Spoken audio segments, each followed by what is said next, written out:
stand on the threshold of a great new age of exploration. Its ultimate destination, the furthest reaches of the universe. 3, 2, 1.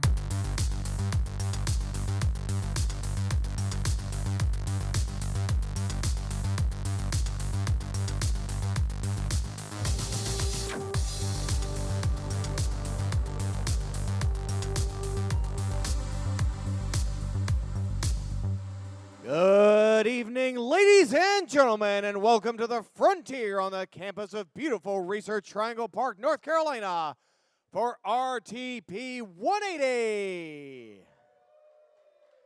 We'd like to thank everyone for braving the storms out here to get out for RTP 180 in June of 2022. Our topic is education technology.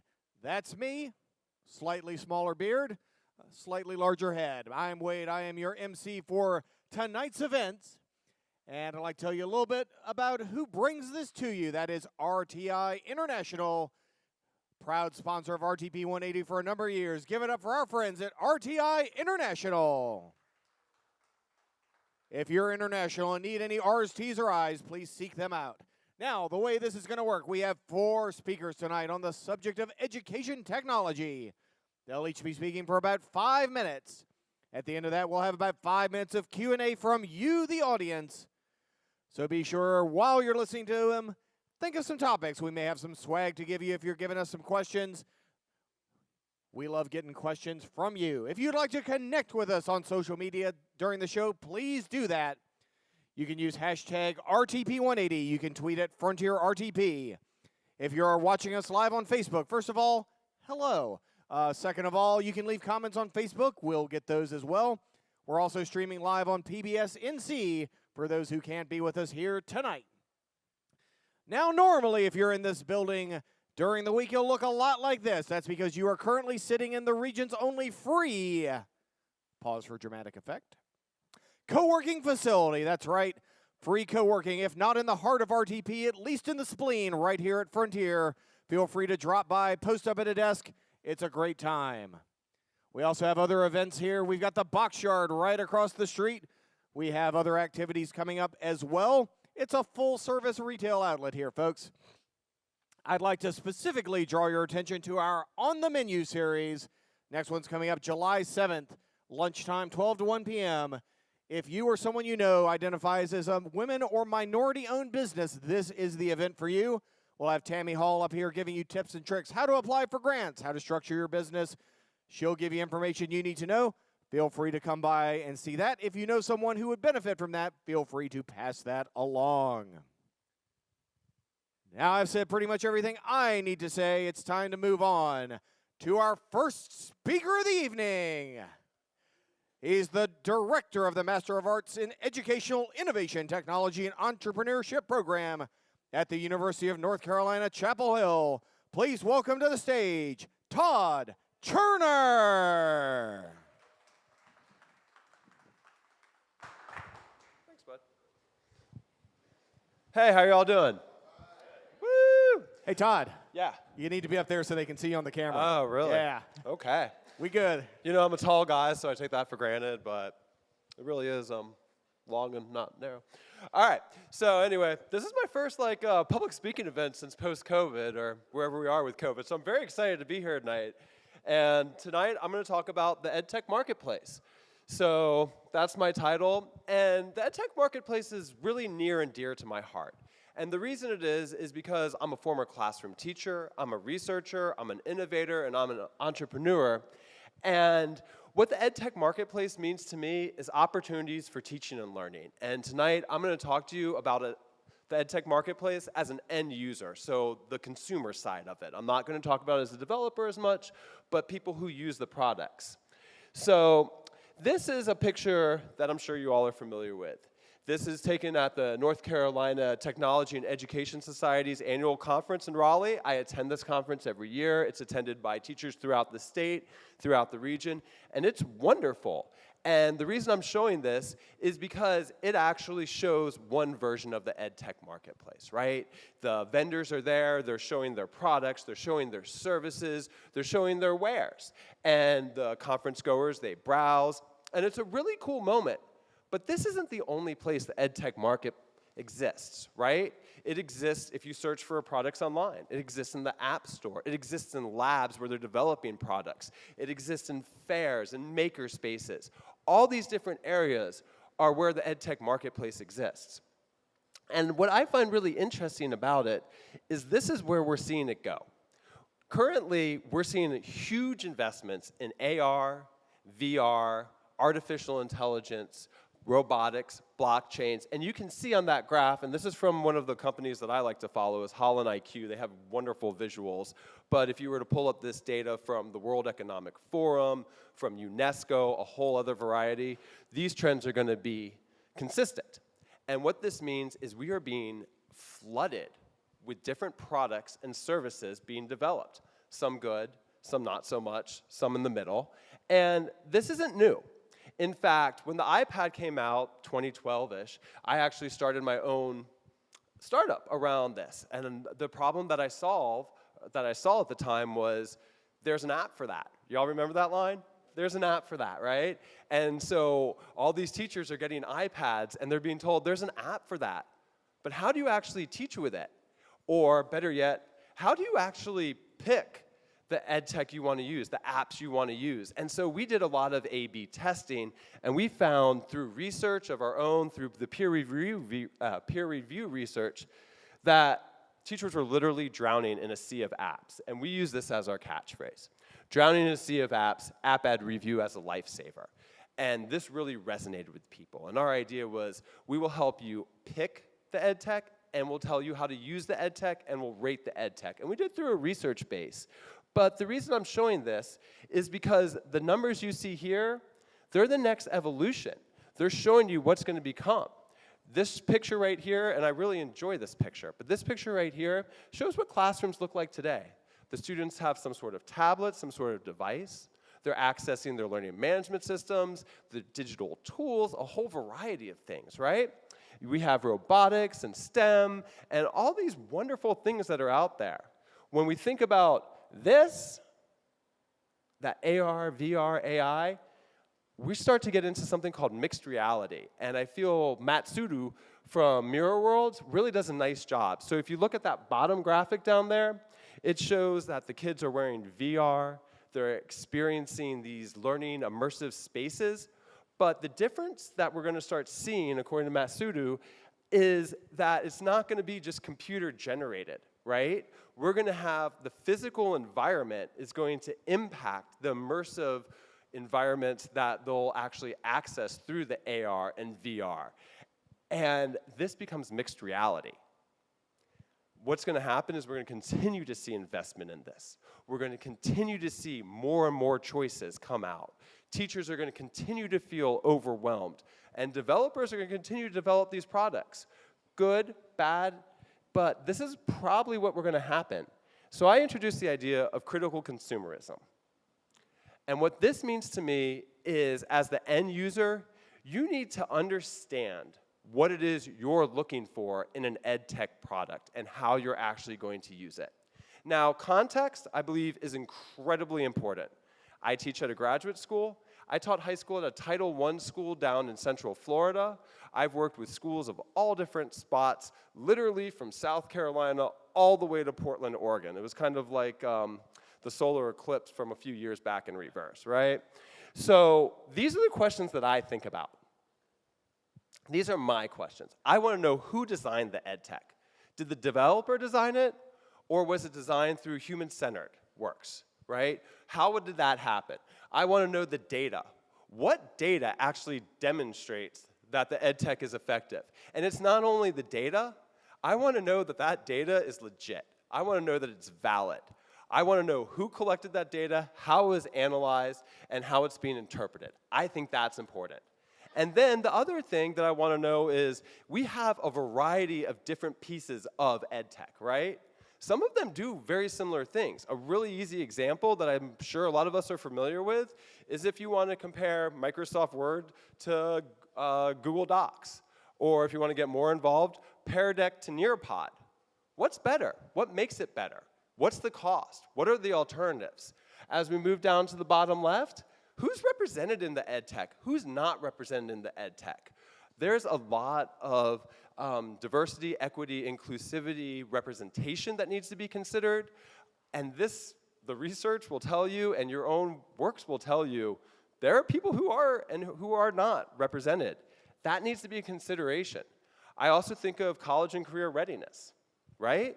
I want to know, is the EdTech teaching valuable skills?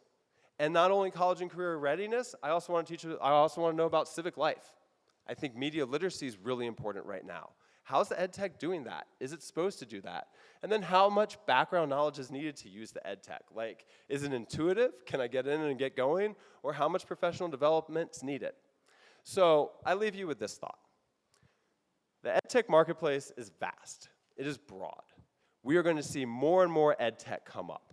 Following the move to remote learning and back, we've learned lessons, good, bad, otherwise.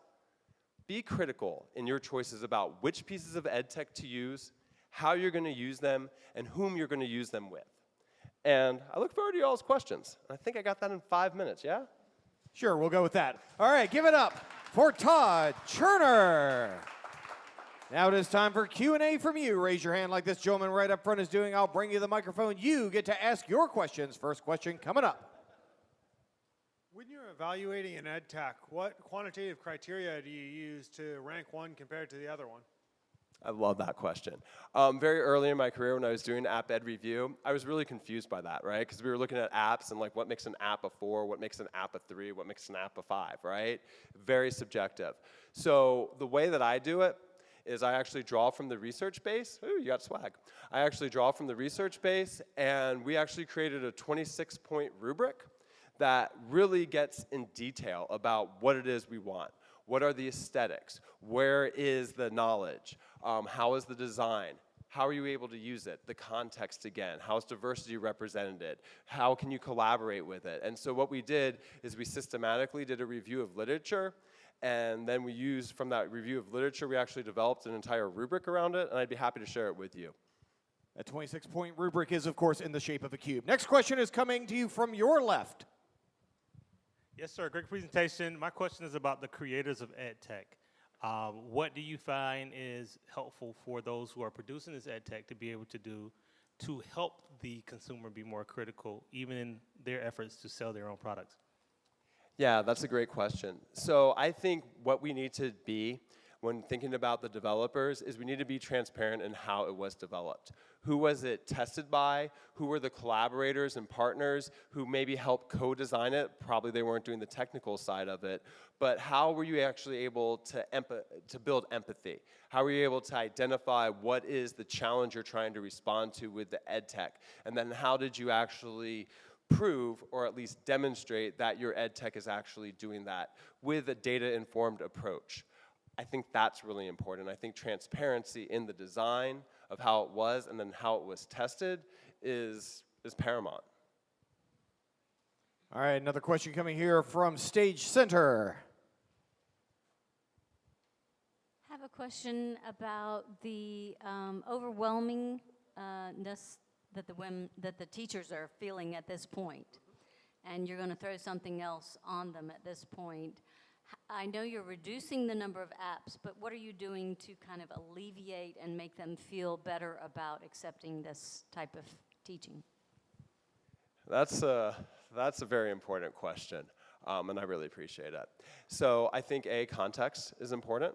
You have to understand how and why they're using a piece of EdTech. I think it's also important to remember that there literally have been centuries where we didn't have digital technologies, and there's a craft to teaching, and EdTech is not meant to replace the teacher. I think when teachers are struggling and they're feeling overwhelmed, I think it is by far best practice to reduce the amount of EdTech they're using, find EdTech that has a lot of utility, can be used in multiple ways, but really focuses on a limited amount of EdTech. So for example, a PowerPoint software, right? So whether you're doing Google Slides, PowerPoint, whatever, there's a lot of utility. It's not just that. Like if I can have people collaborate on it, one of the things I like to do, for example, is I like to make it into a digital gallery walk to where I assign each student a slide and I create the slide as a template and then I let the students populate that. So now I'm using PowerPoint not just for information, but I'm using it for collaboration, and then I can use that with the think, pair, share technique. So I think it's really matching the EdTech to pedagogical strategies that's important. And I think when we just say, hey, this is good for this, this is good for this, this is good for this, now I have a bunch of pieces of EdTech that I have to monitor. If I'm able to really consolidate that and find a really good return on investment of my time to learn it, and really be able to use it in multiple ways without having to switch platforms all the time, I think that is a key. Our last question will be coming from the center aisle here. Thank you. Nice presentation, Todd. Thanks for your thoughts.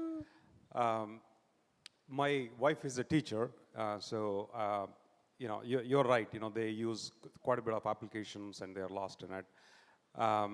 So one thing she is more concerned is the kids are more glued to the computers because of the virtual learning and all these things, right? Now, on top of that, we are introducing this mixed reality, and we have been talking about metaverse. So how do you balance the real reality versus kids starting in a virtual reality all the way from very young age? Yeah, that's also a doozy of a question. Really nice. So I'm concerned that people are losing, to a degree, the ability to communicate face-to-face. I think sometimes when we start having all these mixed realities, I think that we need to be able to balance it out with person-to-person interaction. And I think there really needs to be a strong balance between what we do with technology and then what we do with our analog. I do think the metaverse is coming. Whether it's coming sooner or later, we'll find out. But I do think that we need to be able to have people to have identities and be able to understand that they have an identity that perhaps is their digital identity, but they still have an analog identity. As these become more blurred, I think it's going to be important that they know where that lines of blurriness happen, and to really form their humanness. And that's, I have a concern there. And I'll be honest with you, I don't want technology to take away our humanity. And I think there's a way to balance it out. I don't think we know what that answer is yet, to be completely honest. And I think we're moving very fast in that direction. I think the investments that I showed up there are accelerating that pace. And that's something that I think about a lot, to be honest with you. All right, give it up for Todd Turner.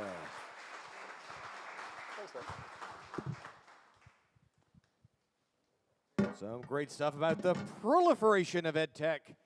But the train rolls on. At this time, please welcome our next speaker of the evening. She's an educator by trade, a mama by grace, and a connector of people by nature. From Nurtured Nest, please welcome Catherine Dunn.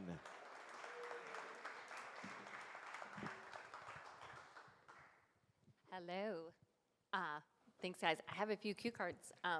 I am a little foggy. I had COVID about 2 months ago, and still haven't got my brain power back yet. So if you see me fumbling, that is why.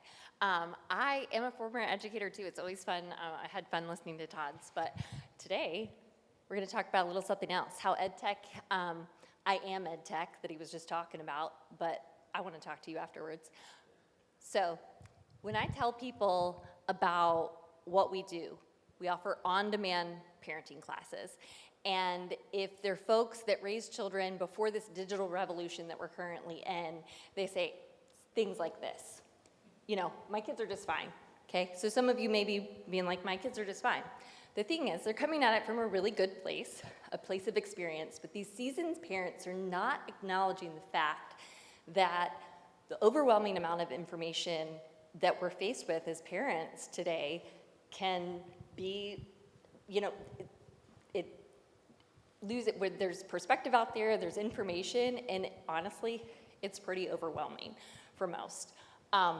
In fact, the information overload can really just keep us from being able to answer simple questions that we used to be able to answer, like, what should I feed my kid? Well, now, there's a lot of opinions and a lot of perspectives out there, skewing simple decisions. And this is a statistic. One of the organizations that I follow closely is 0 to 3. They put out a lot of good things. This was pre-pandemic, and only 12% of parents then felt really prepared to bring their child home. Of those same folks, 87% of them said that they work hard to be a good parent, but only 73% of them were saying that it was their biggest challenge still. So, and really the reason those challenges arise is because our parents today are trying to raise their children during all these societal shifts, okay? So they want them to be conscious of boundaries, and they want them to be tech responsible. They want them to have zero tolerance for bullying. There's just so many things that have changed just in the past 10 years that parents are bombarded with on a daily basis. And it's making us reassess really our values as parents, and how on earth are we supposed to help that 73% of parents? As you're sitting here, some of you may be those parents bombarded on Instagram. And it's EdTech is how they're gonna do it. Really, there are very few folks already in this space. And I wanna tell you some of the benefits of it. So at Nurtured Nest, we focus on on-demand parenting education. So allowing parents to have on-demand education lets them do it in their own space, on their own time, and it allows them to revisit it.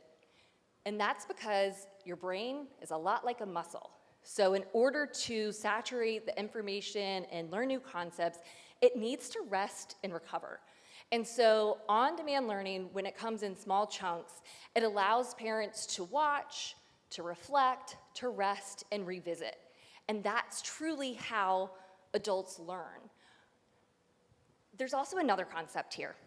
And if you are parenting young children, you've probably read a couple blogs about it. It's mental load. And if you aren't familiar with this term, mental load, it is the concept where one parent in the household is kind of the go-to, the manager. They're the person that decides when the child is gonna start their solid foods, what they're gonna eat, what preschool they're gonna go to, and it's really heavy. And traditionally, it's been women, okay? You could have guessed that, right? But I don't know why, because back in 1975, 47% of women were in the workplace. Now we're at 70%, and we're still the one bearing the mental load. And the thing about on-demand is it allows everyone to learn. So if you have an on-demand class like ours, both parents are able to access it, even the caregivers, even the grandparents. Everybody has the information. There's no longer the mental load of that one managing parent in the household. And that is bringing equity that has not been the norm for all these ages. Quickly, we actually connect with hospitals. And you may be wondering, well, why on earth are you connecting with hospitals?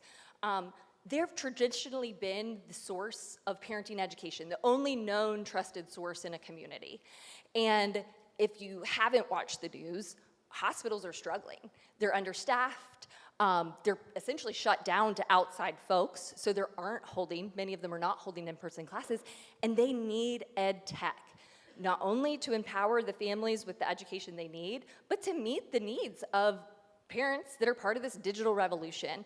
And so our company brings it to them. It's very interesting. I wrote notes on the consumerism, critical consumerism. Todd, I want to talk to you about that. But we feel like we're doing the right thing, trying to source the right experts, trying to get some funding so we can actually run some of those tests to see, how it takes. But anyways, so I'm excited to be part of the EdTech world and bringing it to parents to empower them to be the best they can. That is it. Great stuff there. EdTech is not just for schools, it's also for parents. If you have a question from Catherine Dunn, please raise your hand. We've got one right here, front and center. Here you go. Thank you. You did a great job. My question is, there's a lot of ways that people have philosophies of parenting, right? All different, people fight against, what's the best way to parent. Does your platform promote a certain philosophy, or is there certain research or people that you follow, or do you have sort of a mix? What does that look like? Absolutely, yes. There are a lot of opinions about parenting, right?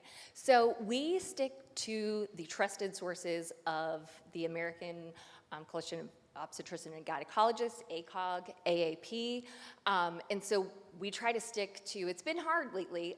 We used to have a lot of resources that we share from the CDC, but recently their ratings have gone down with parents. So, but we try to stick to the traditional, trusted, we are pro-vaccine. And it is hard, man. We get attacked on social media sometimes when we promote things about, I think we said something about the sleep, like they've just updated the sleep standards in the US, and people have opinions, so, yeah.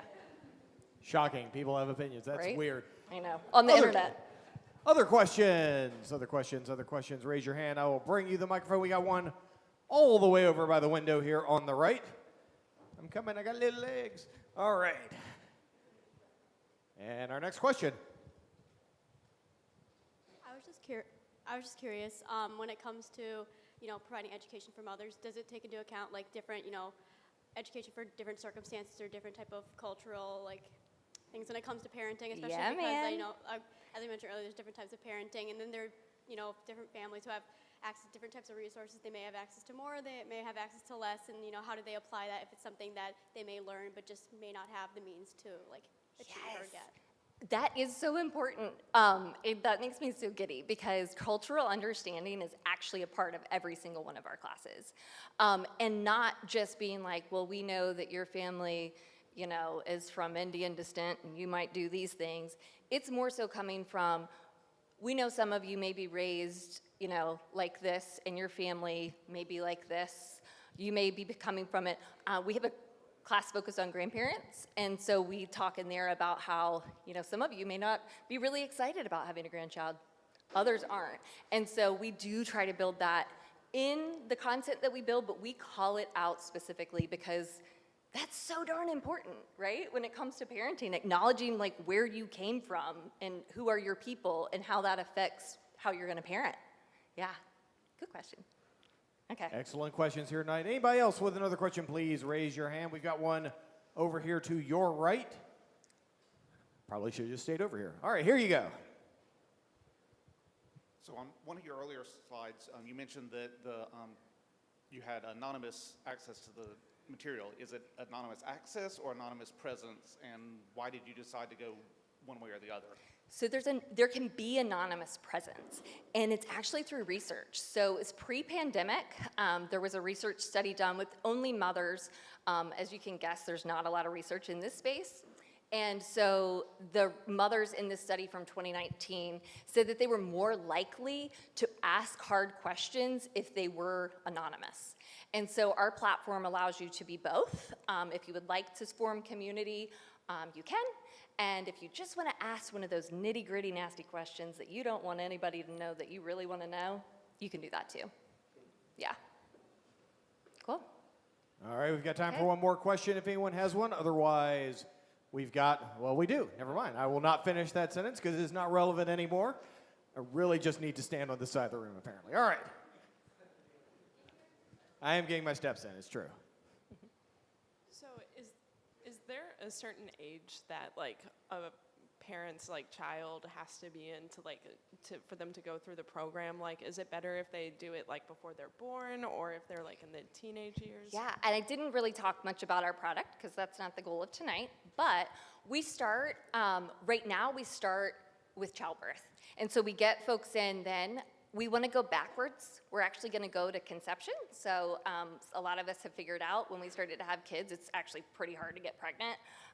And so we're going backwards. But right now we're in the perinatal space, which means the pregnancy through the first year of life. And we plan to move forward with that. So a class that's solely for 1-year-olds. But it's on demand right now, so it's like hunt and peck almost. Like if you want the childbirth class and you're going to breastfeed, so you get breastfeed. But we also have a formula class, so if you want to feed formula, you can pull that one a la carte. So there isn't a specific age. And our hope, because we know that parenting doesn't get easier, it just changes. And people still have the questions, except for we don't go to the pediatrician as much once your children age, past 1. So we're hopeful to have that content soon. Yeah, cool. All right, Thank big you, hand guys. for Catherine Dunn.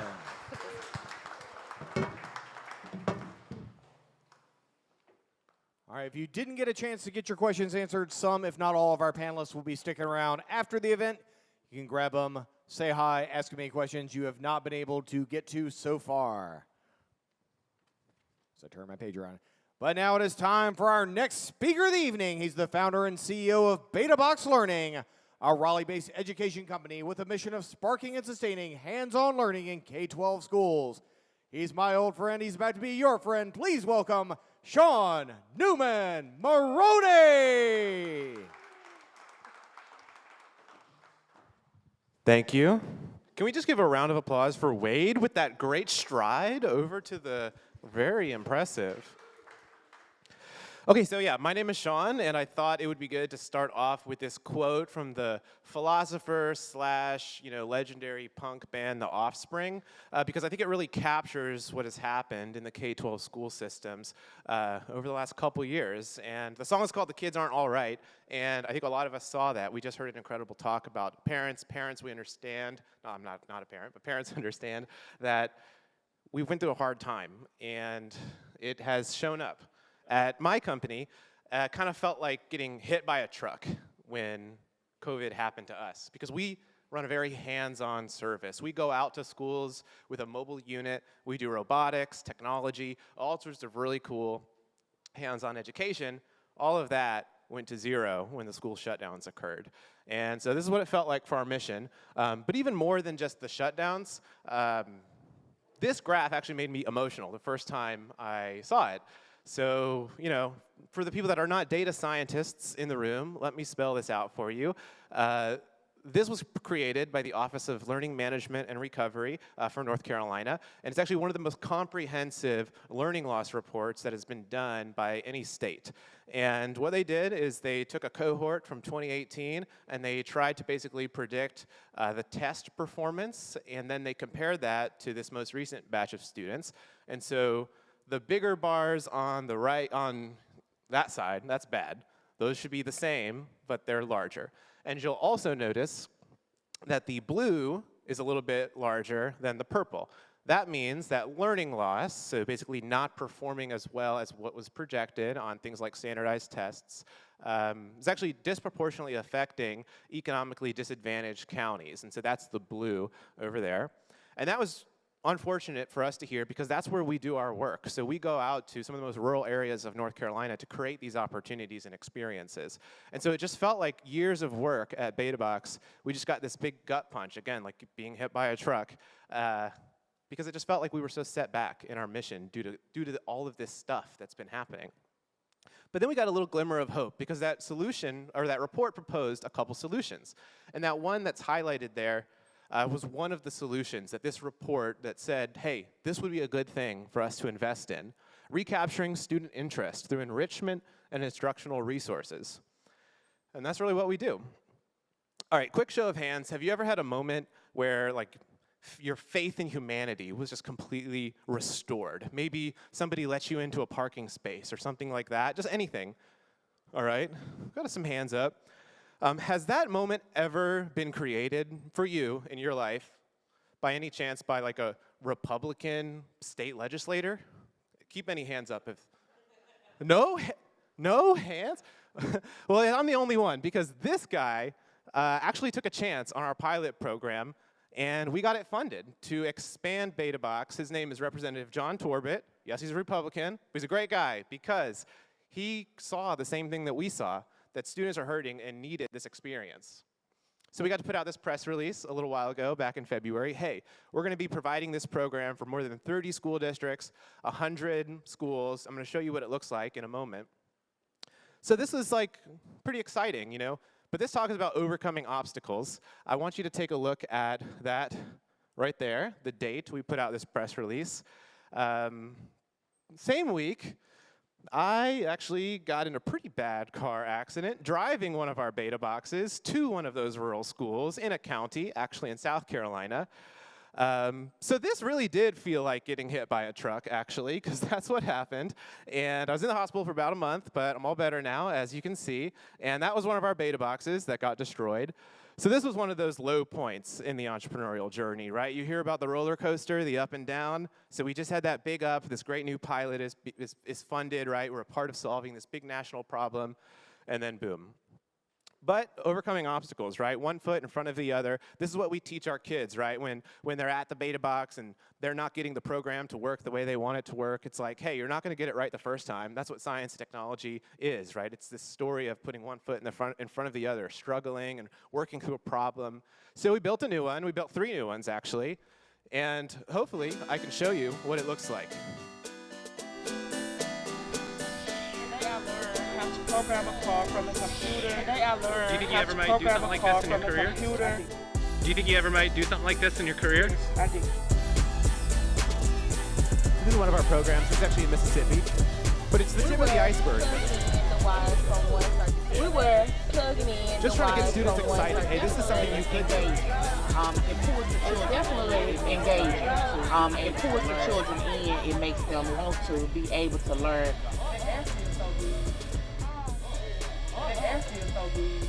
Oh, that's so. You're gonna be a robot, take over the world. You do right? It was just fun.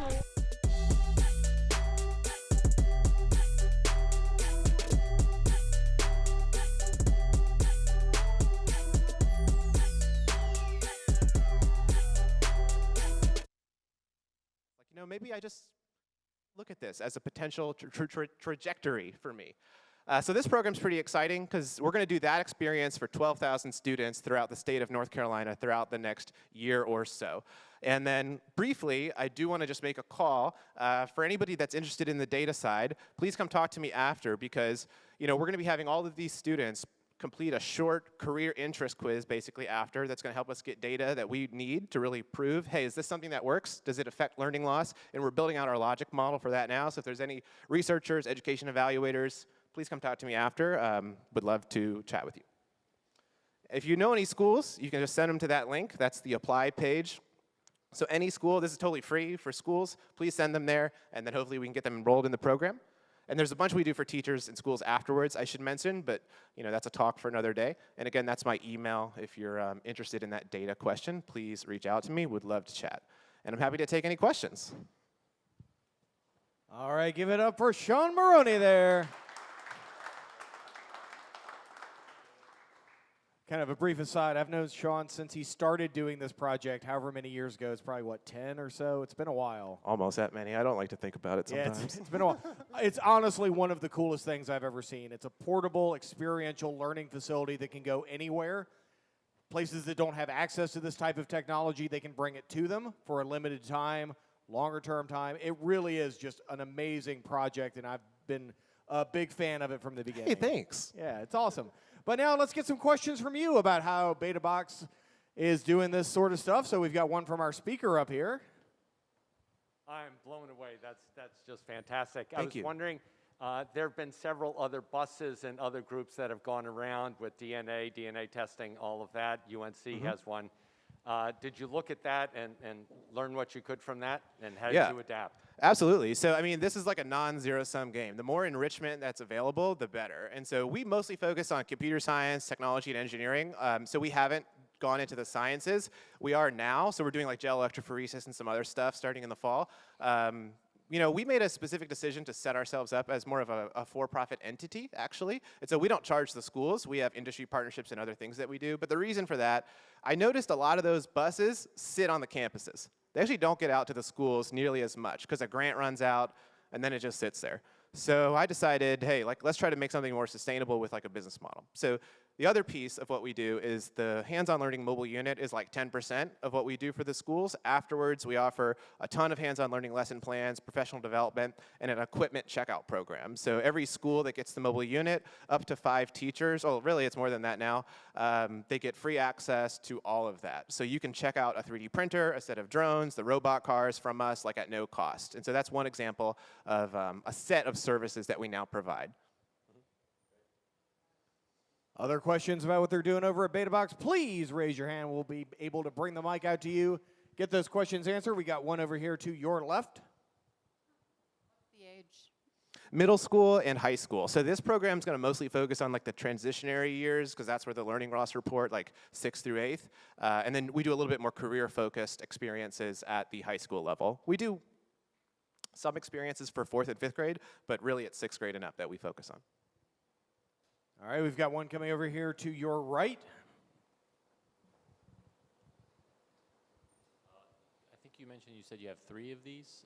So what territory, like how far are you expanding? Yeah, we have 12 mobile units. We operate in Alabama, Mississippi, South Carolina, and North Carolina. So this program is one of like 5 programs of similar scale that we're currently operating. They're everywhere. All right, we've got a couple here at the back. We'll go right here to my gentleman with the same haircut as me. That's right. Hello, Sean. Awesome. You're doing a great job. Can you hear me okay? Yes, absolutely. So, really inspiring story. I'm interested in 2 things. One is that how did you get interested in this? And secondly, when you had that COVID experience, did you come up with some thoughts of how some of this can actually be done through simulation and 3D models and all that, so that many times you're not able to take the whole physical setup to a school, and sometimes they can actually learn through, I'm sure that video may not be so effective because that's passive, but some type of simulation might be helpful. Yes, absolutely. So for me, again, it's non-zero sum. So we do, I'll answer the second question first and then the first one. So that simulation stuff, incredible enrichment to do right after the mobile unit leaves, right? We focus on the very hands-on piece because the staff that we bring out there are also really important. The social connection, being able to see somebody, hey, this person went to the same high school that I did, and now they're teaching me this, and you know that kind of in-person connection with our staff that go out with the mobile unit is actually a really important piece. So that's one of the reasons that we've stuck this very hands-on, real-world thing. But afterwards, we do a lot of lesson plans for teachers, and they leverage a lot of simulation and other technologies that can be done in the classroom. To answer the first question, you know, why did I get interested in this? You know, I realized I got really lucky. You know, I kind of won the geographic lottery because I grew up and I didn't have any choice in the matter in a place where they had a really great school system, you know. So I grew up in an area where I got a cool education. My dad was an engineer. He brought home all sorts of cool hands-on stuff for me to do. And then I had a few experiences in college, some things that I did, some volunteer stuff, and I realized like, oh wow, I live in a complete bubble and like 95% of American young people don't get the experience that I got. So that was the initial kernel of just kind of realizing, that, right? And so that was the initial thing that catalyzed it, and I've still been doing it today just because, like the stories, like that video that you saw, I mean, you know, it's just a cool thing to be a part of. Next question is coming from about 2 people back. It's a great story. I love your product. How do you incorporate student voice and choice in your model? So do you ever have focus groups to get student ideas, or do you do any pre-research to kind of figure out what you're going to do, what you're going to offer at the school, or is it all teacher driven? I'm wondering Yeah, I mean, we do. Well, first of all, it's kind of like almost like how I imagine stand-up comedy would be. Like if the audience doesn't laugh, like you know your thing stinks. So we get a lot of real-world feedback from teachers, or I'm sorry, from students in real time. So we look for the wow factor, like when students are like, there's some good student voice right there. So there is a tight feedback loop with the experiences themselves, and we're constantly iterating, tweaking the scripts, looking for those moments, really kind of designing it to optimize for like the excitement or the moments. And then the other piece is we do student testing and teacher testing for like all of our follow-up lesson plans and our real-world experiences. So we're testing actually some science stuff right now. So we've shipped out kits to teachers. They're trying them in their classroom. They're giving us, what they saw. So you know, we get a lot of student voice like by trying things and failing with things out in the mobile unit, and then the teacher stuff, we try to get feedback from them ahead of time. And our last question will be coming right in front of you, Sean. Don't know if you want it in front of you. I might say, no, you can hear me without this. Yeah, sure. The TV people. Oh, the TV. It's on. Just talking to him. All right. So the couple questions I have for you with this program, I think it's great. I think, have you looked at both domestic and international with this? For one thing, and have you looked at working with NGOs in this arena? Yes, we do get I'm not done. emails. Oh, I'm sorry. I'm going to be.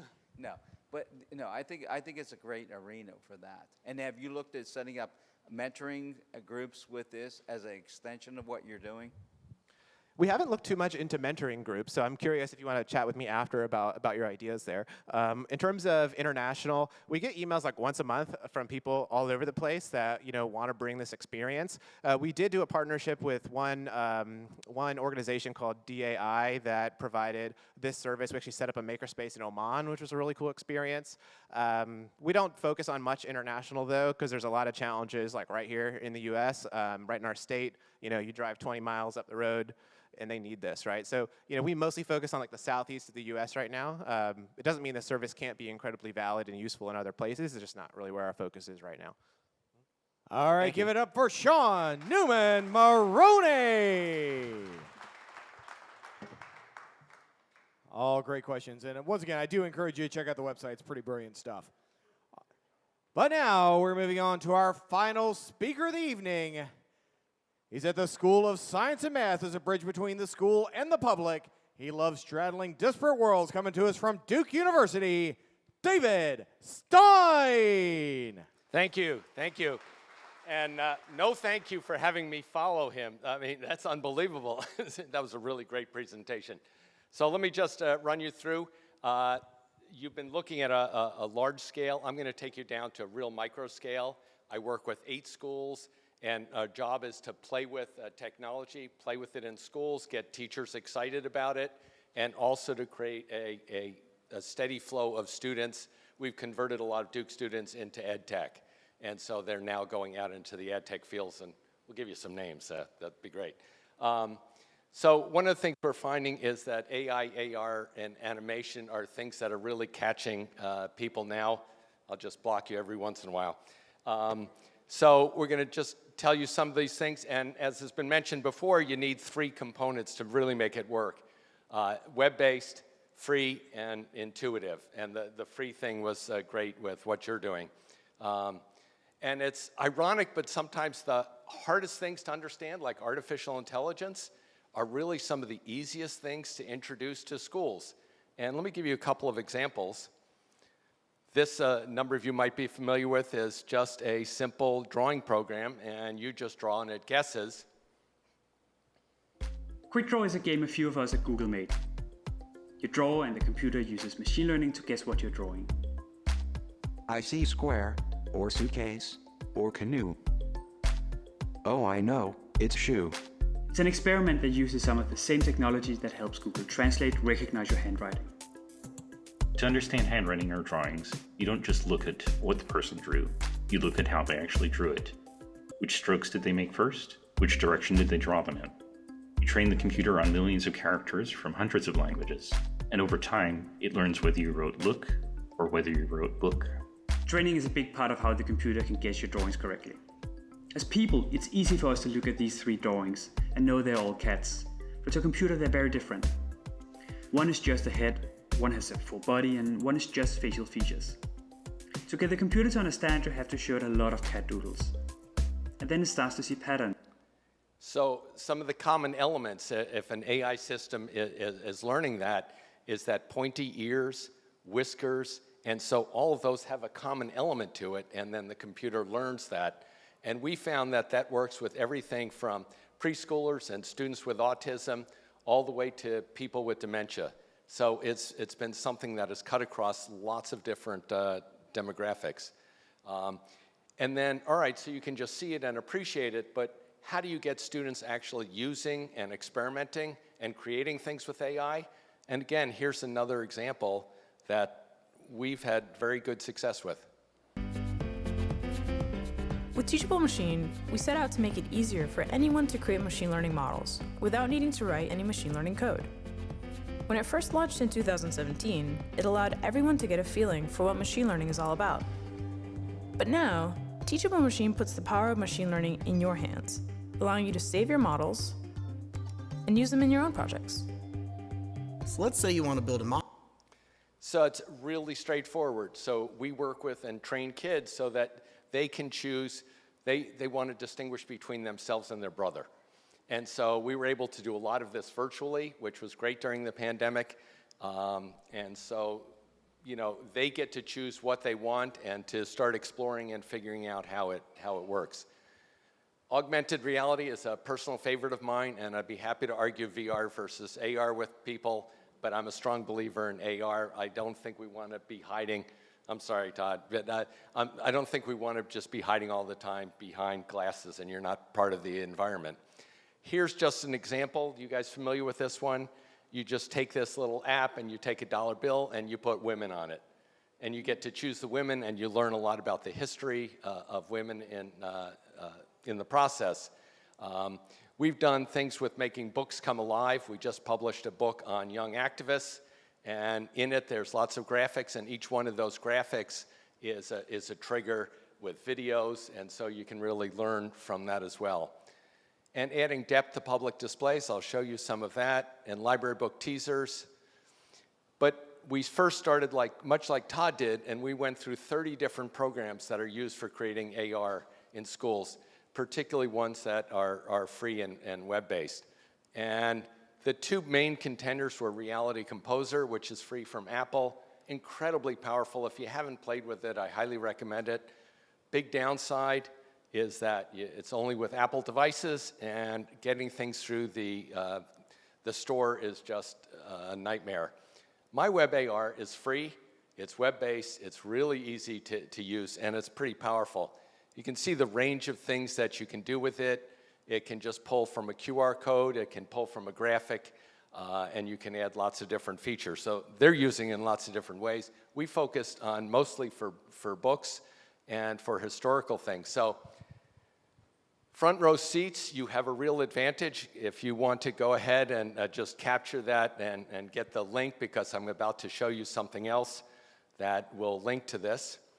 And I discovered in the early tryouts coming here is that you're too far away. And I had no idea what the space was, so I didn't realize that wouldn't work, but this is how we learn. So if you just take it and you've got your accept the camera, and this is the Civil Rights Mural downtown Durham by the Arts Council.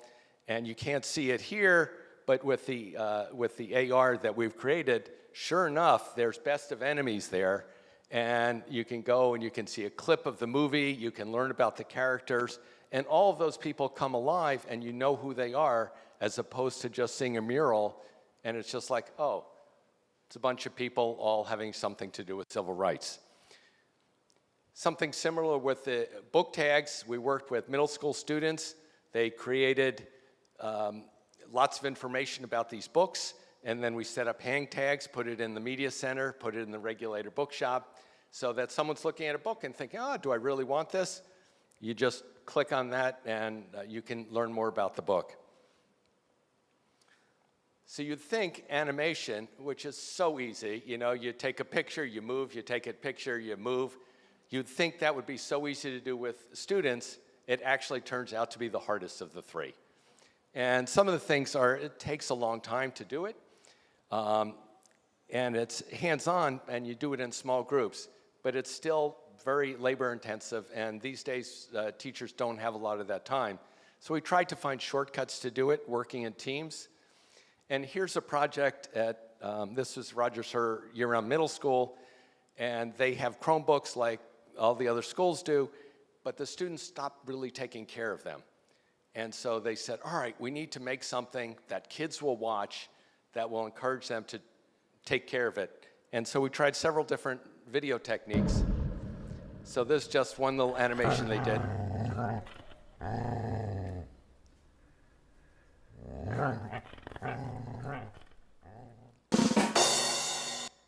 So on that, don't go yet.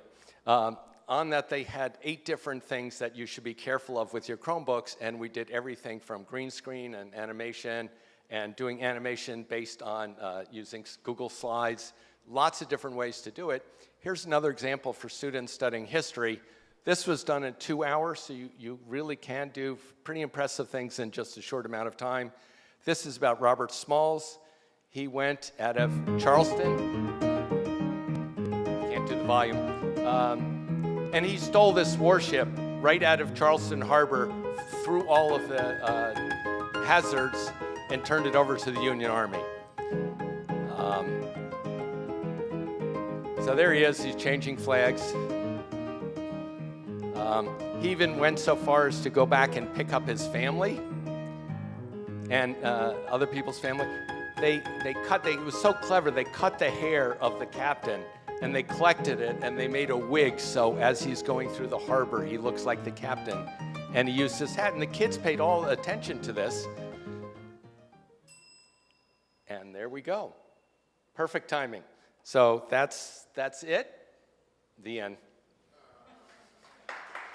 Perfect timing indeed. If you've got questions on AR, AI in an educational setting, now's your chance to ask David Stein. Please raise your hands. We'll bring the microphone out to you, and you can get your questions answered.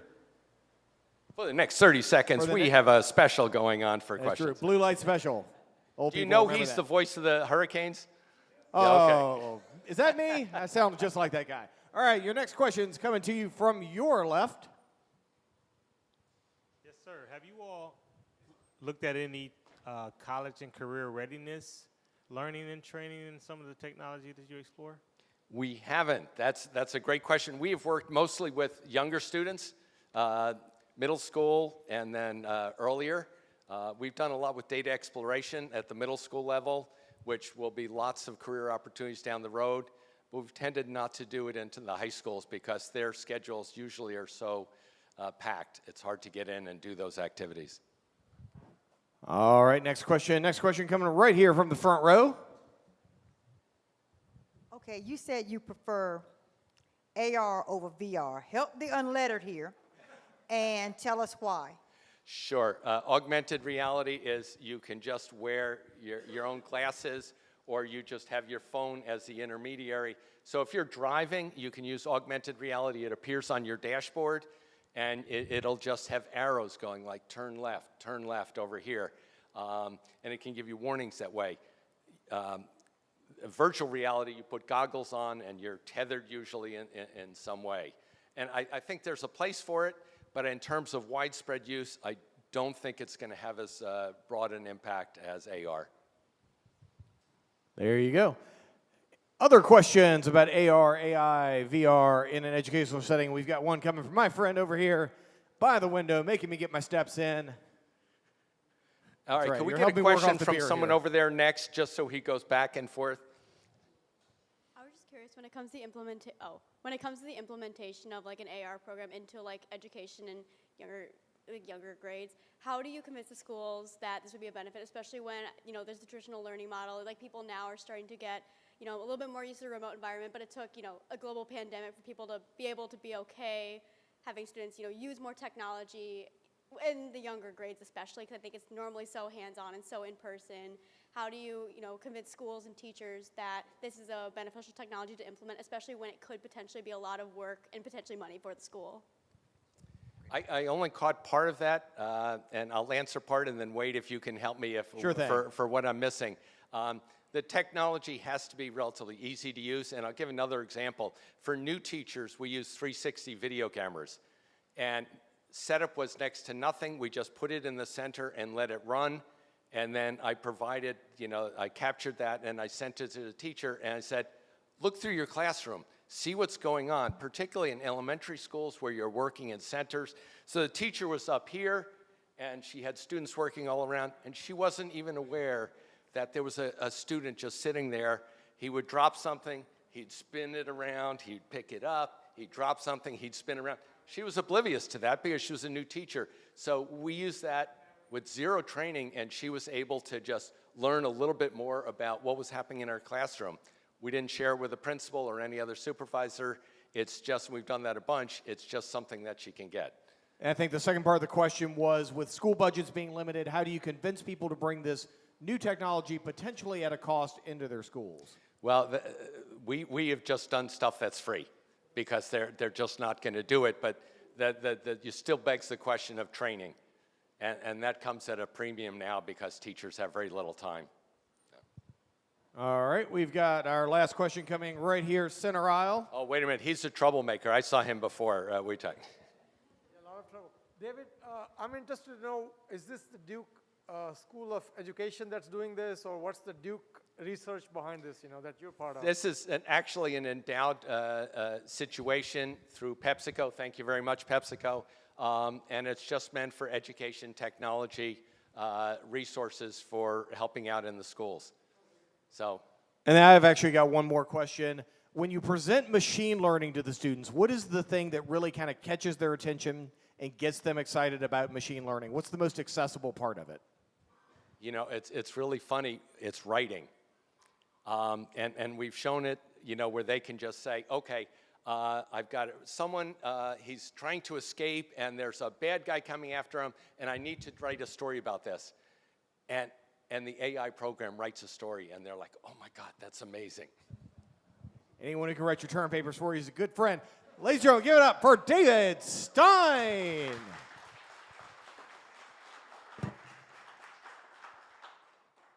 All right, folks, this concludes RTP 180 for June of 2022. Our topic has been EdTech. But because RTP 180, we get a new topic every month, next month we'll be bringing you, pause for dramatic effect, I'll just tell you, it's sustainability. So I'll have 5 speakers up here on the topic of sustainability, making the world a more sustainable place. Once again, doors at 5, show starts at 6. Now, before we open the bar back up, because I know that's what you want. I know, been doing this for a while. Thank you so much for braving the storm, coming out here. Give it up one more time for all 4 of our speakers. Thank you to everybody tuned in on PBS-NC and our Facebook live stream. On behalf of RTP 180, presented by RTI International, I've been your MC, Wade Minter, saying thanks for coming out and have a safe journey home. Good night, everybody.